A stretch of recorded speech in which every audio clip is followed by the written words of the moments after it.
Assalamu alaikum rahmatullahi wa barakatuh. Guys, today we are going to talk about how to keep in your mind whenever you are using formal verbs in your tenses. So these are a couple of logical techniques those you have to keep in your mind whenever you are going to use formal verbs in your tenses, like whenever you are trying your best to make correct sentence in your English. So let's take a start. As it's mentioned at the start of our today's lecture, logical tricks for remembering formal verbs. As we can see, the first is tricks, like whatever the trick we have that is going to let us know whenever you see the word continuous in the name of your tense, then you have to use first form verb. Keep in your mind, because what happens is we have got 6 tenses in which we get the word continuous. And like if I will let you know, first one is present continuous tense, then present perfect continuous tense, and then past continuous tense and past perfect continuous tense, future continuous tense and future perfect continuous tense. In all of these tenses we have to use first form with ing, as all of us we get confused, like should I have to use first form, second form or third form. So when you will keep like this specific technique in your mind, I guess you are not gonna forget like should I have to use first form, second form or third form. So now as far as we know, we have got 12 tenses, and in actually 6 tenses we are done with the formal verbs, and in 6 we have got continuous words. So then we are gonna use first form of verb with ing. Now we have 6 to go, and let's see like what happens in our next technique. Okay, so let's see.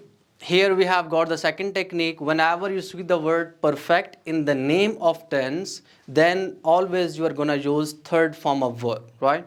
Because as we know, there are 3 tenses in which we have only perfect. Okay, perfection means the thing that has done, like nothing is gonna do like after that specific time.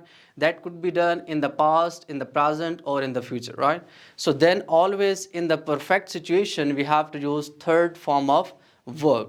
Okay, and we have got 3 tenses in which we have got the verb, we have got the word perfect. So then always in these 3 tenses we will use third form of verb. Okay, so now we are done with 9 tenses, like 6 with continuous and the remaining 3 with perfect, and now we have got 3 like remaining in which we are gonna actually keep in our mind whenever we will get these tenses, which form of verb should we have to use. So let's see, there is our third technique which says for the present simple and for the future simple, always you have to use first form of verb. As we can see, like I eat or he eats, whatever, here we get the concept of s or es, but for the future always we will say like I will go to Lahore, I will take a cup of tea, whatever. So in this situation always we will use first form of verb. In present, once again first form of verb. So first form of verb, fourth form of verb that I mentioned earlier about our like first form with ing, and our third form of verb in the perfect situation. So now one is still remaining, that is second form of verb. Okay, so second form of verb only is being used. Okay, second form of verb is only being used in past simple tense. Okay, because we see that in past simple tense we don't have any helping verb in the informative sentence. Okay, like as we just know, like that is a quite fundamental stuff to know that we have got positive sentence or in negative sentence or interrogative sentence. Like that is quite basic concept that we just know since our childhood, because we have been studying English and tenses like whenever we get to the school. So let's see.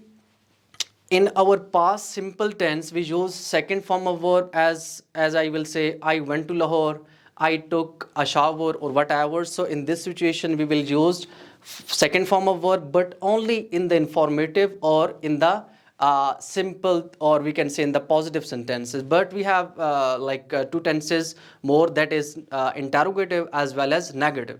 So in both of them we introduced an additional helping verb, that is did. Okay, which is the, I would say, second form of do, did and done. So now you can see already we have used second form of verb, that is did, in the negative sentence as well as in the interrogative sentence. So now like we are not going to use second form again, because already we have used did as a second form of verb in the past simple tense. So keep in your mind, for only informative sentence we are gonna use second form of verb, but in the remaining two sentences we will use only first form of verb and did as a helping verb.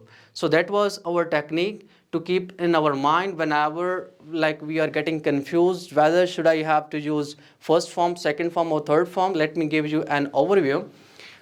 For the continuous tenses, as we have got 6 continuous tense in our all actually 12 tenses, so we will be using first form with ing, and then in the perfect situation, whether that is the perfect of past, present or future, always we will use third form of verb, and then in present simple and future simple we will use first form of verb, and in past simple in the informative sentence we will use second form of verb, and then in informative and interrogative sentence we have to use first form of verb because we have got did as a second form of actually do. So then again we cannot use second form of verb. So I hope like you got the idea what I wanted to make you understand, and inshallah you are gonna keep this specific technique with you whenever you will be using formal verbs in your tenses, and whenever you will be trying your best to make a correct sentence in English.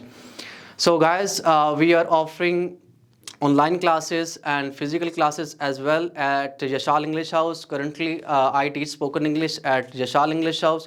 If you are interested to get our services, simply you can contact us on the given number, and you can join us on online classes as well as physical classes. And moreover, if you are interested, you can get my classes in individual. So see you inshallah in the next time. Assalamu alaikum warahmatullah.